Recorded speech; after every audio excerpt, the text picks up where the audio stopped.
Peace, and peace. Hope everybody is doing well. Some of that country come out sometime, or a lot of time. Anyway, man, I was thinking about, man, a lot of stuff been coming to mind today. I ain't gonna lie. I wasn't specifically doing anything, so got a lot of time to contemplate, think about some stuff. But I remember once, man, I had met this guy through some other people who, I was told like all these nice things about this guy. What I was trying to do, like, was definitely in line with, what their organization did and all this stuff. And so I was anxious to meet him, obviously. I ain't gonna lie, I'm always anxious to meet older men because I know they got something, especially older men that are on a positive path, older men that are doing, productive stuff. I feel like I can learn something. When I mentor younger people, I always tell them, man, you want to find someone older with more experience. Someone who's been somewhere you haven't been, somewhere who's experienced a portion of life that you haven't experienced, and they could tell you about it. But anyway, so I was anxious to meet this guy. So anyway, there was an event. No need to mention the event, but I got a chance to meet him at the event, and only briefly talked to him, maybe a couple minutes, and then I think I may have had a phone conversation. I don't think I talked to him again after that. So then there was another guy who was involved in the human services, family supportive services, I should say. It was someone I had previously known who also had helped me out, in a situation that I greatly appreciate. I'll never forget him for that, and I always give him props for that. I went to visit him at his job once, and we were just rapping, catching up, and everything. And he had mentioned, or I had mentioned this other guy, and he said, "Oh yeah, I know him." And so he called him, and he had him on speaker, and he was like, "Yeah, he mentioned my name and to the guy on the phone," and the guy was like, "Oh, you mean tall, dark-skinned guy with dreads?" Man, I don't trust him. And then the dude cut him off. He cut him off, right? And I pretended, of course, like I ain't here, right? But the thing to me, it only bothered me. It only bothered me because, hey,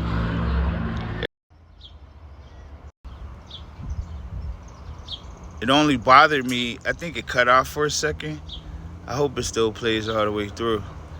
But anyway, what he said only bothered me because I thought to myself, like, how can this man pass judgment on me? Like, he talked to me for maybe 2 or 3 minutes, and he don't trust me?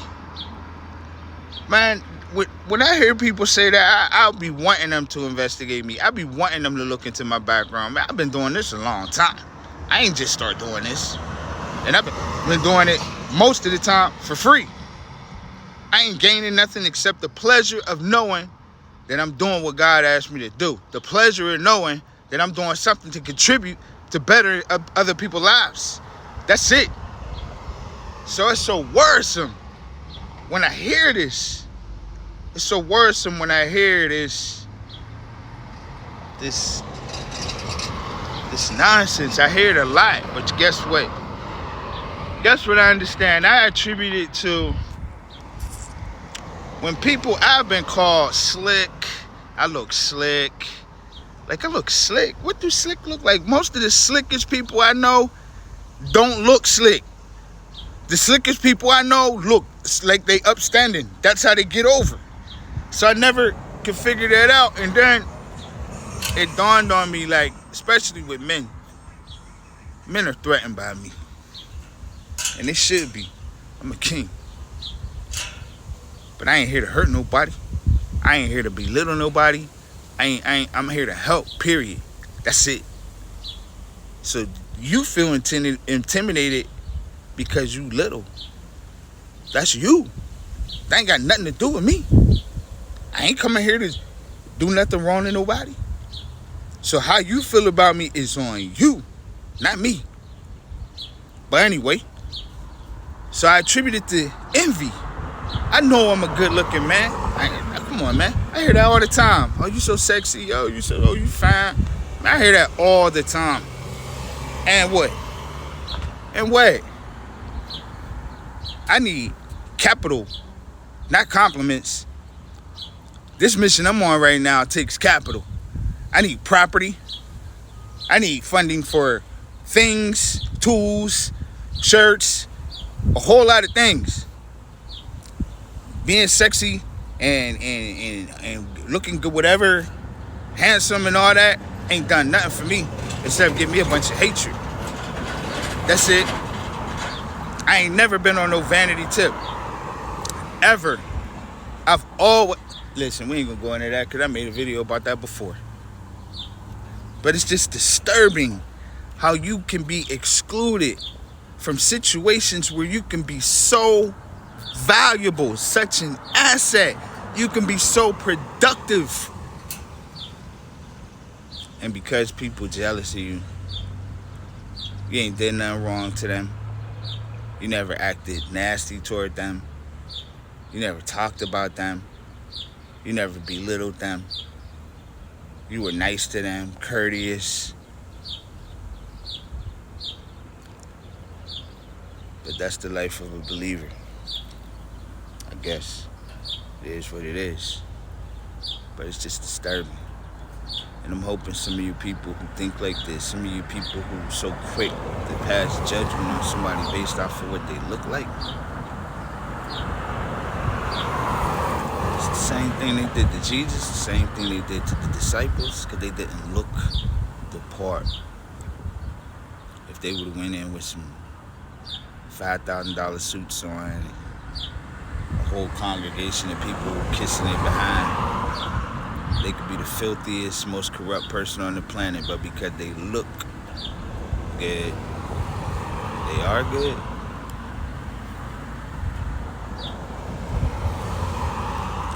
Save your compliments. Give me your help. Save your hatred. Give me your help. I don't care if you envy me. I don't care. Help me. We trying to do the same thing that you're doing. Obviously, if we in the same space, having a discussion. Show where your motivation is for real, for real. Are you out here for your own, I guess, prestige? Or are you out here serving the people that you claim that you out here to serve? If you out here to say, man, I work with people I don't like all the time. I ain't gonna let them know none of my business. I ain't gonna let them in no situation or no position where they can jack me up. But I will work with them if we got the same goal. Rich folks do it all the time. Smart folks do it all the time. Stop passing judgment on people. What's that scripture says? Is many times we have secretly entertained angels, earth angels. Don't even know that you offended God by the way you treated their child, their chosen one. Anyway, y'all have a good rest of the day. Peace.